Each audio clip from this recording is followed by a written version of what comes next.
What's his choice? Keep his cousin, who has all his secrets, or keep his title? Of course, it's the political survival of BBM that he is after. No one after this. Mark my words, wala nang boboto sa Marcos sa 2020. Kawawa ka, Sandro. Ikaw sana ang political dynasty ng parents mo. Wow. At sinira ni Romualdez ang dynasty mo dahil hindi ka iboboto ng tao. Hindi. Ba't ako boboto kay Sandro Marcos? Kung Marcos ang gusto ko, I might as well vote for my student, Ferdinand Marcos Manoto, who's a lawyer and I know he has a good heart. Marami namang iba dyan. Pero wala nang boboto sa Marcos after this. Walang anong sinasabi ni BBM na legacy niya. When he ran with Sara Duterte, naloko niya mga tao na mga Marcos Royalists at mga nabudol na mga DDS dyan.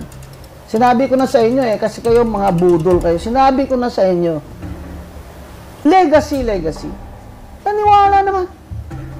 Gustong ibalik na good name ng Ferdinand Marcos. Na i-reconstruct, i-revise ang history. Ganyan. Anong magagawa niya in 3 years na ngayon lang siya nagising?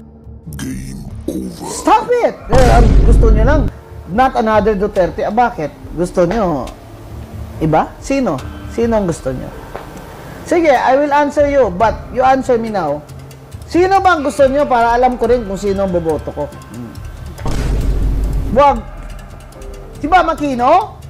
Not another Aquino. Sabi niyo, wala nang dilawan. Oh, sino? si Sharon Cuneta.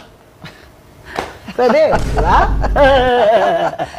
Yung marami talagang ayaw ng Sara Duterte presidency. Sinong marami? Marami niyan.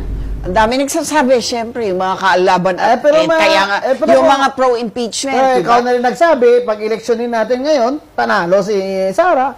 Would that be a bad thing to happen? Why should it be a bad thing? Because they're saying that much of the theft happened during the time of the Duterte administration. Then put it there in the investigation. Where is it?